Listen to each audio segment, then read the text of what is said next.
In the grey, damp light of a London morning, a man stands bound and broken, about to experience a form of death so horrific it would become a testament to medieval brutality. William Wallace, a name that would echo through centuries, as a symbol of Scottish resistance, is about to be transformed from a living legend into a brutal spectacle of political theatre. Imagine the moment. A body suspended between earth and sky, not just executed, but systematically dismantled. This is not merely a death, but a carefully choreographed destruction designed to obliterate not just a man, but an entire idea of resistance. Medieval executions were never simple deaths. They were political performances, intricate displays of power meant to terrorize and subjugate. For William Wallace, this meant something far more profound than mere physical destruction. His body would become a canvas upon which the English crown would paint its message of absolute dominance. The year is 1305. Scotland has been burning with rebellion, a landscape of resistance against English territorial ambition. Wallace emerged not just as a warrior, but as something deeper, a manifestation of collective Scottish defiance. A commoner who challenged kings, a strategist who humiliated professional armies, he represented something far more dangerous than a mere military threat. He embodied hope. His capture was not a simple military victory, but a complex web of betrayal. Promised safety, lured into a trap, Wallace was seized not through open combat, but through calculated political maneuvering. The man who had struck fear into the heart of the English monarchy would now be presented as a common criminal, stripped of dignity, reduced to a political prop. King Edward I, nicknamed Longshanks for his towering height and equally imposing ruthlessness, viewed Wallace not just as an enemy, but as a personal affront. This was never going to be a standard execution. This would be a methodical erasure, a performance designed to crush not just a man, but an entire national spirit. The charges against Wallace were deliberate and damning. Treason, murder, attempting to overthrow the English crown. Yet these were more than legal accusations. They were declarations of political intent.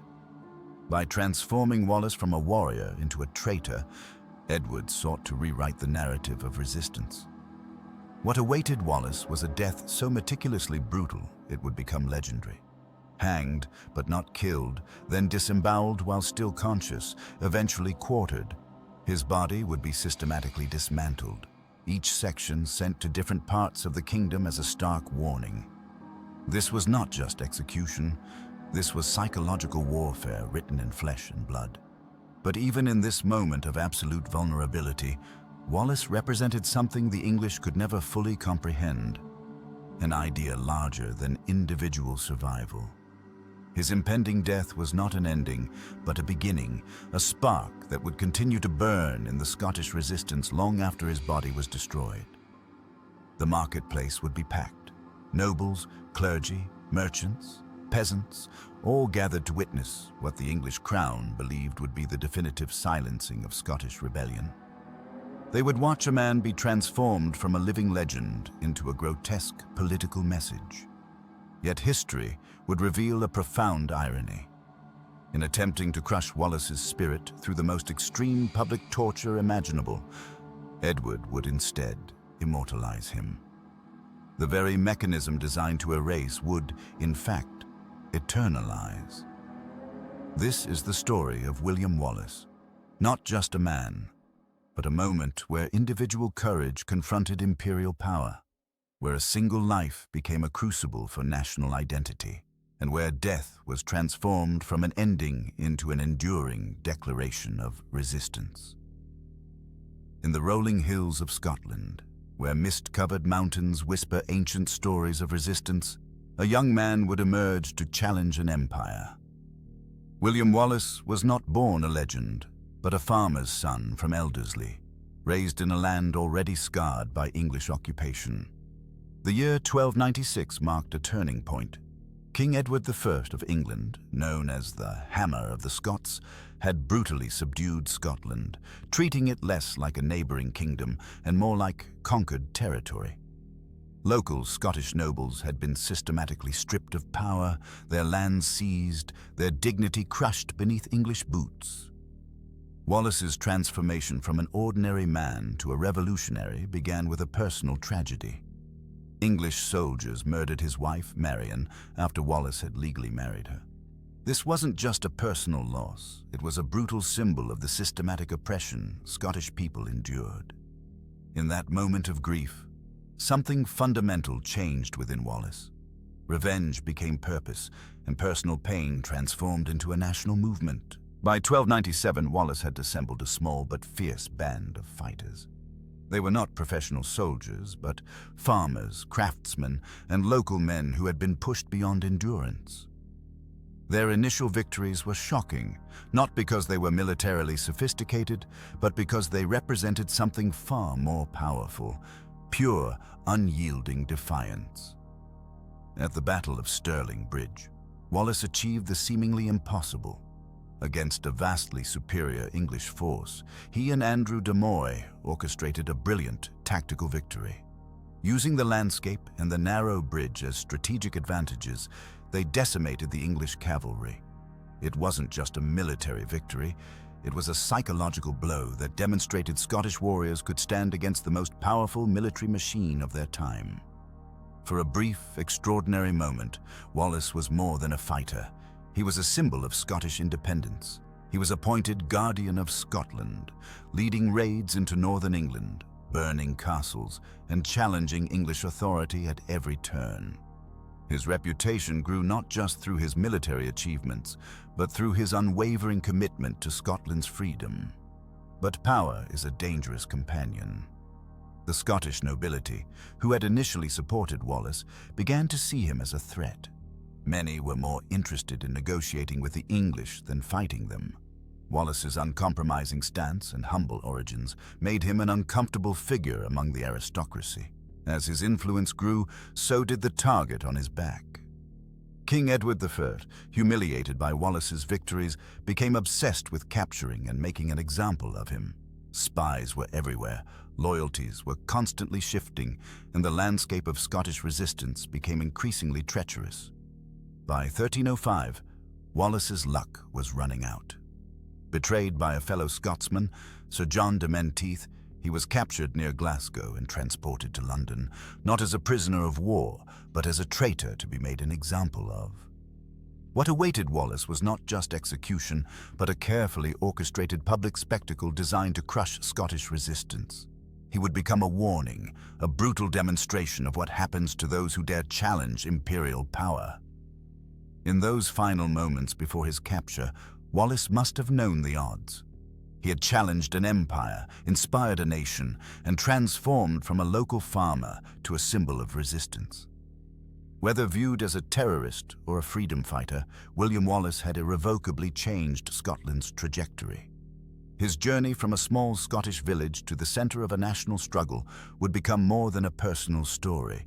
It would become the very heartbeat of Scottish resistance. The wind carried whispers of betrayal across the Scottish Highlands in August 1305. William Wallace, once the most feared warrior in Scotland, had become a hunted man, not by English soldiers, but by his own countrymen. For years, Wallace had been the embodiment of Scottish resistance. His guerrilla tactics and stunning victories against the English had transformed him from a local fighter to a national symbol of defiance. But the tides of war are cruel, and loyalty is a fragile thing in times of political upheaval. Sir John Menteith, a Scottish nobleman from a prominent family, made a calculated decision that would change history. Faced with the complex political landscape where survival often meant choosing sides, Menteith chose to align with the English crown. The relationship between Scottish nobles and England was intricate, a web of political survival, land rights, and personal ambition that often transcended national loyalty. Wallace had become increasingly isolated. The Scottish nobility, many of whom had negotiated separate peace treaties with King Edward I, saw him as a liability. His continued resistance threatened the delicate political negotiations and potential land settlements. To them, Wallace was no longer a hero, but a dangerous obstacle. On the night of his capture, near Glasgow, Wallace was likely aware of the precarious nature of his situation. The networks of information moved quickly, and he knew powerful forces were closing in. Menteith's men surrounded the house where Wallace was staying, turning a moment of potential rest into a trap of betrayal. The capture was swift and calculated. Wallace, who had survived countless battles and eluded capture for years, was finally cornered. The irony was not lost on those who understood the complex political dynamics, a Scottish nobleman capturing a Scottish warrior on behalf of an English king. Historical records suggest Wallace did not go quietly. Even in capture, his spirit of resistance remained unbroken. He was bound and prepared for transportation, knowing that his fate was now in the hands of those who viewed him as a threat to their own survival and political aspirations. Sir John Menteith would later be remembered differently by history. Some would call him a traitor, others a pragmatist. In the brutal political landscape of medieval Scotland, survival often demanded difficult choices. Menteith's decision was not simply about betrayal, but about navigating a world where national identity was constantly negotiated through personal survival. As Wallace was taken into custody, he carried with him the hopes and dreams of a Scotland still struggling against English domination. His capture was more than a personal defeat.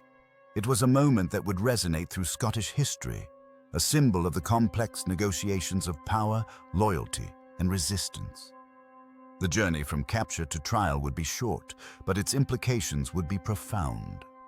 Wallace understood, perhaps better than anyone, that he was now more than just a man. He had become a narrative, a story that would transcend his own life and speak to the deeper struggles of a nation fighting for its identity. In those moments of capture, as he was bound and prepared for transport, Wallace might have reflected on the journey that brought him here. From local warrior to national symbol, from victor to captive, the arc of his life was a testament to the brutal realities of medieval political conflict. The Highlands watched in silent witness, the wind carrying the weight of a moment that would forever change the course of Scottish resistance.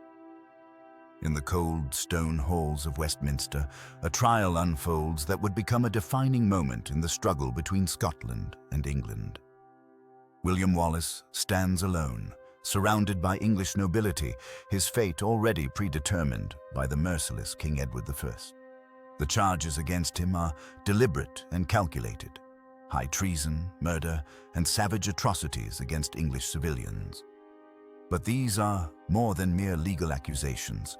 They are a political weapon designed to strip Wallace of any heroic status, to transform a freedom fighter into a common criminal. The trial is little more than a theatrical performance of justice. Wallace is not granted the rights of a knight or a noble. Instead, he is treated as a savage outlaw. The prosecutors paint him as a barbaric rebel who has violated every code of medieval warfare.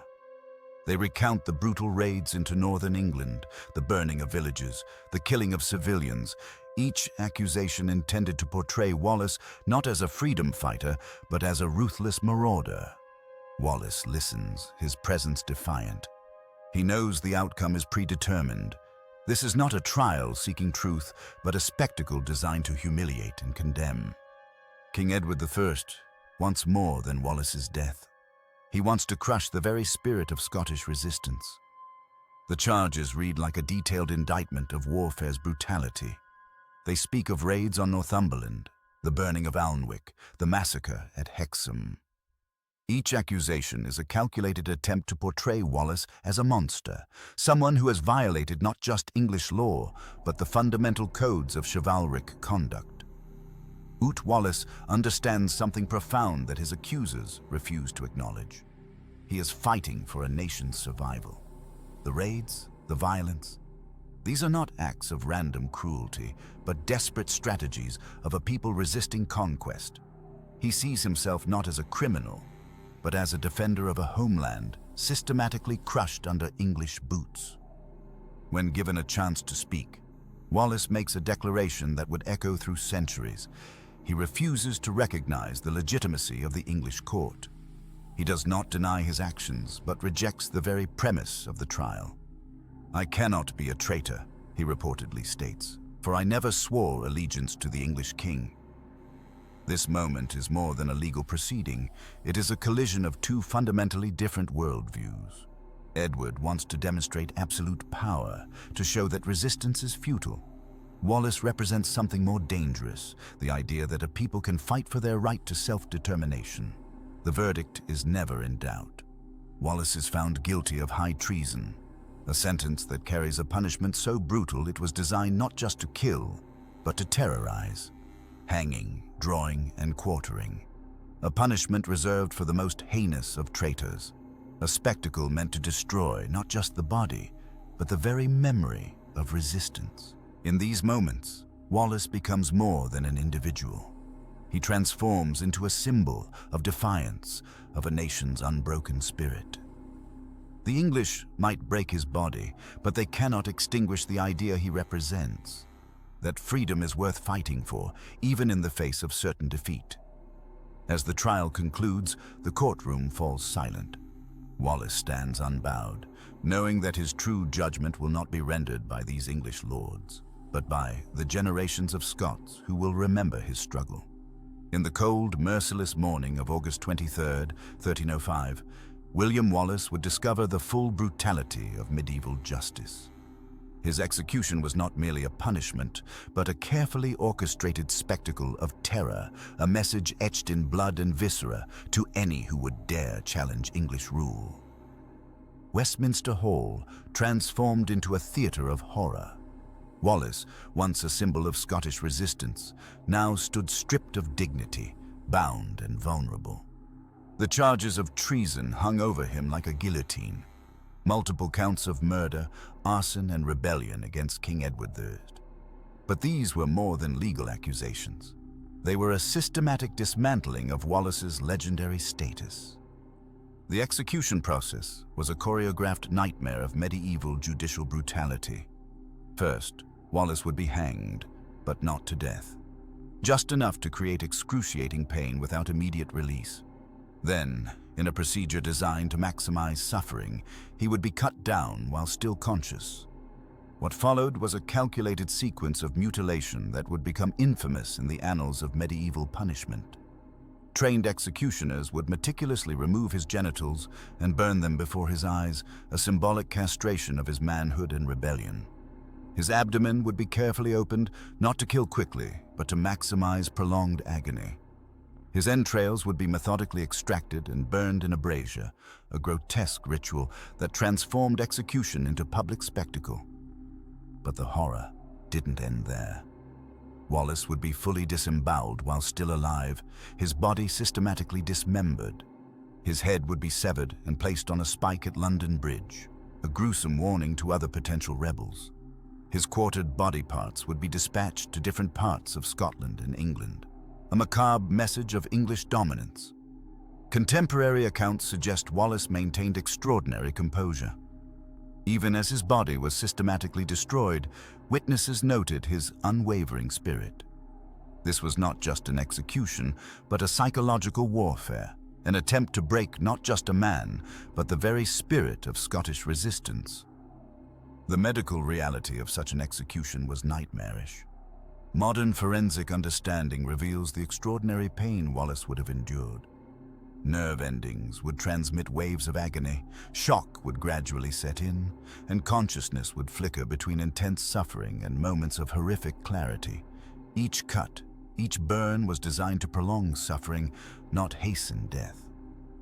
King Edward I, nicknamed Longshanks, orchestrated this spectacle with calculated precision.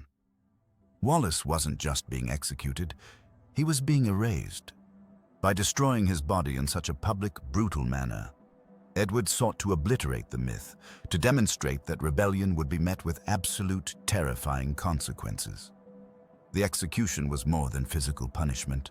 It was political theater, a demonstration of royal power that went beyond mere execution. Every slice, every burn was a message written in human flesh. Challenge the English crown, and this is your fate. Wallace's execution became a pivotal moment in Scottish history.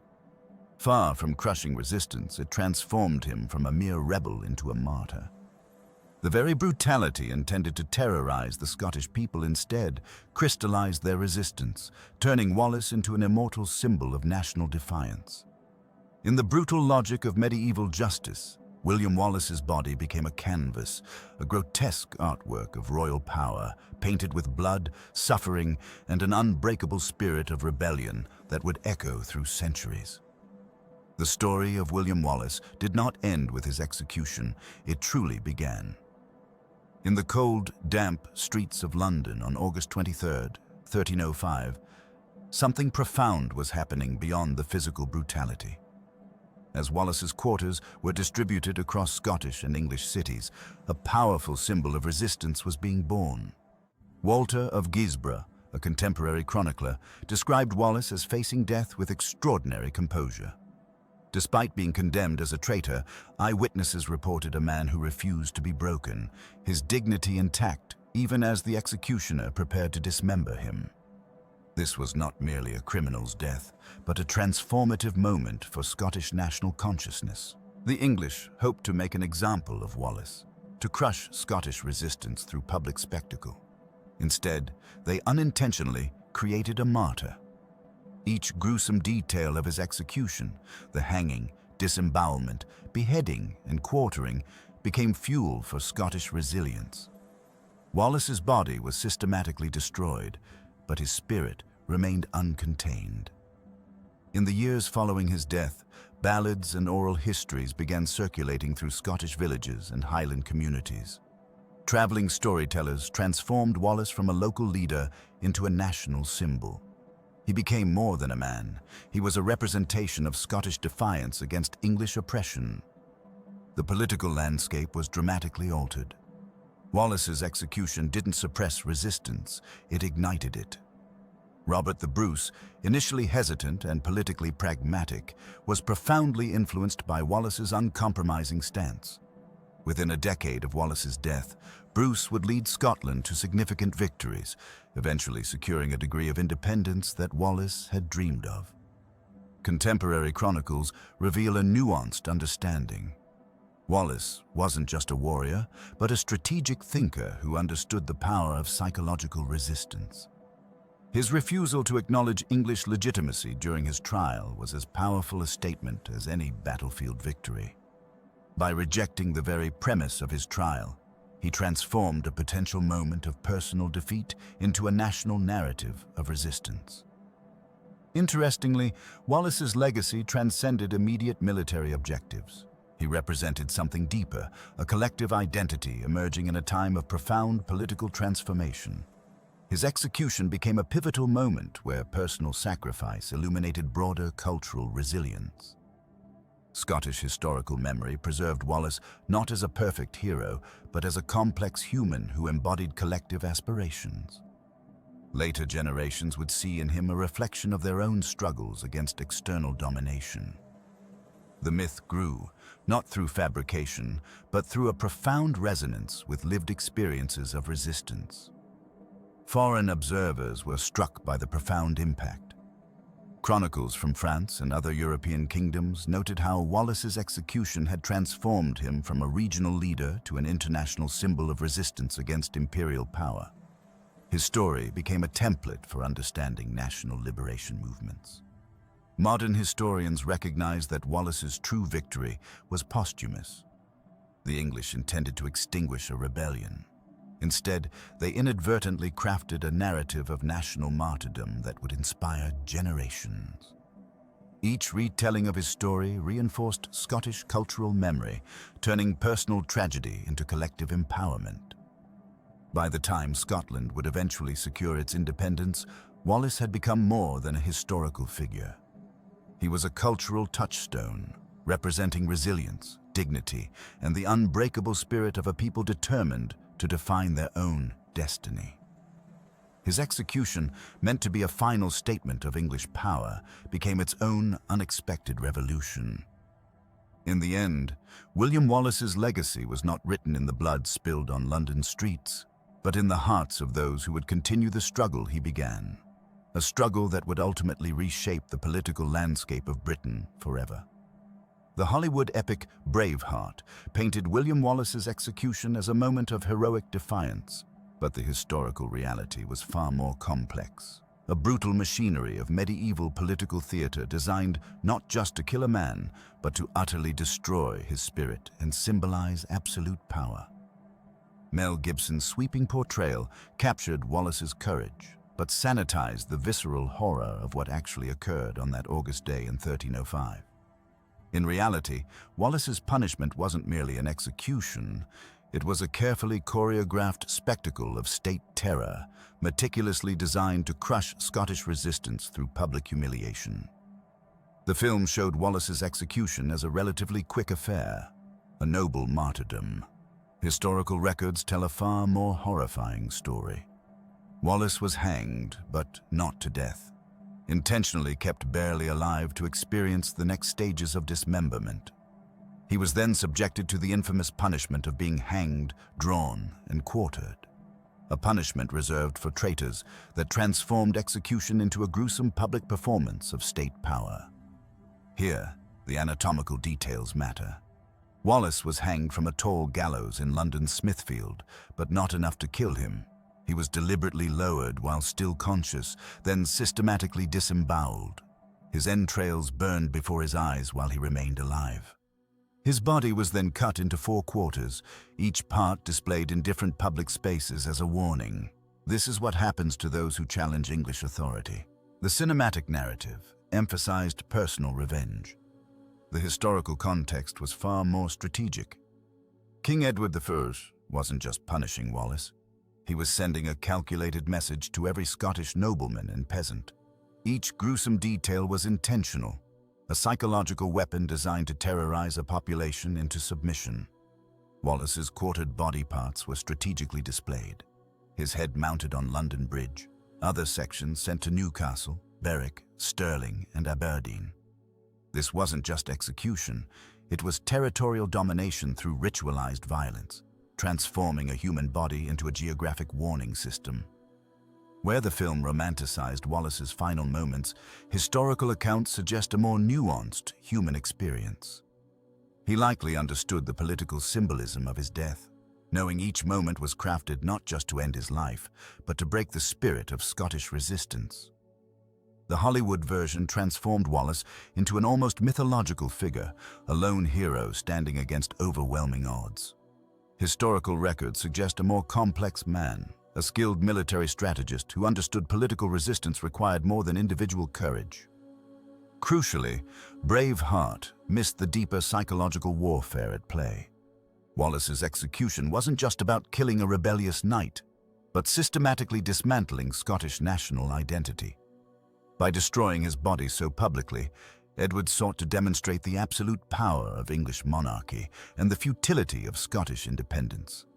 The film's emotional power came from portraying Wallace as an individual hero. Historical reality reveals something more profound. Wallace represented a collective aspiration, a nascent national consciousness that threatened the established imperial order. Modern forensic understanding helps us comprehend the true horror. Each stage of Wallace's execution would have been excruciatingly painful, designed to maximize suffering while maintaining consciousness. The psychological trauma extended far beyond physical pain. It was state-sanctioned terrorism intended to break collective spirit. In the end, both the cinematic and historical Wallace converge on one truth. Some stories are larger than individual lives. Wallace became more than a man. He became a symbol of resistance, his brutal execution paradoxically transforming him from a defeated knight into an immortal icon of Scottish national identity. The execution of William Wallace was more than a singular act of brutality. It was a calculated psychological assault designed to crush Scotland's spirit of resistance.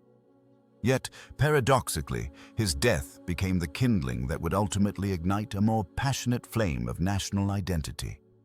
In the immediate aftermath of Wallace's execution, King Edward I likely believed he had definitively broken Scottish resistance. The public spectacle in London, Wallace's quartered body displayed across the city as a warning, was meant to terrorize and demoralize the Scottish people. His head mounted on London Bridge became a grotesque symbol of English dominance, a message written in flesh and bone. Rebellion would be met with unimaginable suffering. But human resilience has always defied imperial calculations. Wallace's martyrdom transformed him from a regional leader into a national icon. His brutal execution did not extinguish Scottish resistance. Instead, it crystallized a collective trauma that would fuel generations of struggle. Young Scottish warriors who might have wavered now saw resistance not just as a political choice, but as a moral imperative. Robert the Bruce, who would eventually lead Scotland to significant victories against England, was profoundly influenced by Wallace's legacy. The violent spectacle of Wallace's execution revealed the true nature of English occupation, not a civilizing mission, but a campaign of terror and subjugation.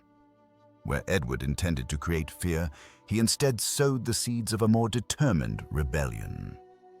The political landscape shifted dramatically.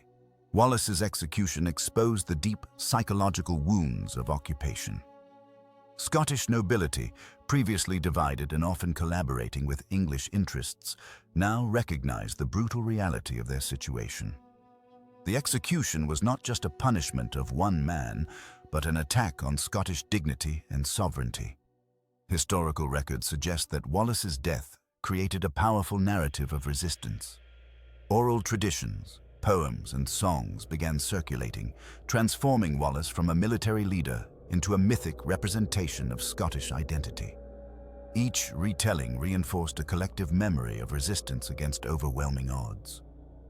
Economically and strategically, Wallace's execution was part of a broader English strategy of territorial control. By eliminating local leadership and using public torture as a deterrent, the English crown hoped to pacify the Scottish population. Yet this approach fundamentally misunderstood the cultural dynamics of resistance. The generation following Wallace's death would prove more militarily sophisticated. Lessons learned from his capture, the importance of strategic alliances, guerrilla tactics, and maintaining political unity, became foundational to future Scottish resistance. Robert the Bruce would eventually leverage these insights to secure significant victories against England. Wallace's execution represented more than a military defeat. It was a moment of national awakening. The brutality of his punishment revealed the vulnerability of imperial power and the indomitable spirit of a people fighting for self-determination. His death became a rallying cry, a moment of collective trauma that paradoxically generated collective strength.